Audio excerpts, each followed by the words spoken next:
อยู่ที่ห้องประชุมห้องการสาธารณสุขเมืองคำแขงเสียงขวางได้มีทีมงานจากสถาบันการเติบโตสีเขียวสากลแห่งสปป.ลาว GGGI ลงสำรวจเบื้องต้นเพื่อการก่อสร้างพื้นฐานโครงร่างเศรษฐกิจหมุนเวียนอยู่ห้องหมอและสุขศาลาภายใต้การเข้าร่วมของท่านดร.เพชรสมรไสปัฏฐารองอำนวยการห้องหมอเมืองคำท่านนางดุ้งฮิภาครองหัวหน้าโครงการโคฟี่ท่านนางจีอูลี่พนักงานโครงการท่านนางธิดารัตน์วงศ์สัญราชพนักงานและผู้ประสานงานโครงการท่านบุญจันทร์จันทวงศ์พนักงานอพบต.แข่งสิงขวางพร้อมด้วยพนักงานห้องหมอเมืองคำเข้าร่วมสถาบันการเติบโตสีเขียวสากลประจำสปป.ลาว GGGI ได้สนับสนุนประเทศลาวในการสร้างความสามารถเพื่อรองรับและส่งเสริมตัวเมืองสีเขียวซึ่งหนึ่งในบรรดาวิธีแก้ไขปัญหาสิ่งสำคัญแม่นการนำใช้เศรษฐกิจหมุนเวียนในนั้นหนึ่งในโครงการที่ได้ดำเนินแม่นการส่งเสริมการร่วมมืออาเซียนเกาหลีในการคุ้มครองขี้เหยื่อเทศบาลแบบผสมผสานเพื่อเมืองที่มีความยืนยงทางด้านสิ่งแวดล้อม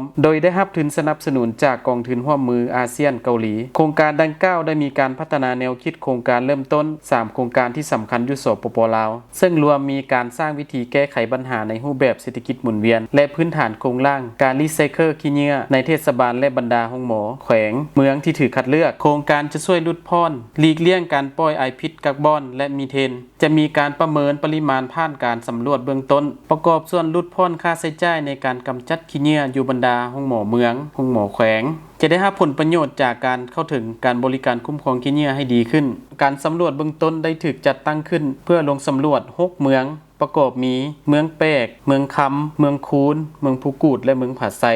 แขวงเสียงขวางการสำรวจจะประเมินสภาพปัจจุบันของการคุ้มครองขี้เหยื่ออยู่บรรดาเมืองดังกล่าวบรรดาเมืองเหล่านี้แม่นถูกคัดเลือกโดยผ่านการปรึกษาหารือกับองค์การโคฟี่โดยพิจารณาจาก3ปัจจัยหลักเช่นองค์การโคฟี่กำลังดำเนินโครงการอยู่เมืองดังกล่าวระดับการคุ้มครองขี้เหยื่อและสภาพของห้องหมอการสำรวจนี้จะได้ร่วมมือกับหน่วยงานที่เกี่ยวข้องในระดับเมืองเช่นเจ้าเมืองและองค์การพัฒนาและบริหารตัวเมืองและได้รับการสนับสนุนจากองค์การโคฟี่ยุคแข่งดังกล่าวในการประสานงานโรงหมอที่ถูกเลือกแม่นภาคส่วนหนึ่งของโครงการโคฟี่ดำเนินโครงการอยู่ซึ่งกำลังเผชิญกับสิ่งท้าทายในการคุ้มครองขี้เหยื่อทางการแพทย์เนื่องจากพื้นฐานโครงร่างบ่เพียงพอและขาดงบประมาณด้านการเงินสิ่งท้าทายต้นตอแม่นการนำใช้เทคโนโลยีพื้นฐานในการบำบัดขี้เหยื่อทางการแพทย์และการรักษาขี้เหยื่อที่แยกแล้วจนกว่าจะนำไปกำจัดอยู่สถานที่ที่เหมาะสมการสำรวจเบื้องต้นนี้จะช่วยให้เข้าใจอย่างลึกซึ้งเกี่ยวกับสภาพปัจจุบันและสนองข้อมูลเพื่อกำหนดรายงานละเอียดของโครงการในตอนท้ายท่านดร.เพชรสมรไสปัฏฐารองอำนวยการห้องหมอเมืองคำแข่งเสียงขวางได้นำพาทีมงานคณะลงสำรวจพร้อมด้วยพนักงานรัฐกรห้องหมอเมืองคำลงติดตามประเมินอุปกรณ์เพื่อเตรียมพร้อมรองรับในการเข้าร่วมโครงการดังกล่าว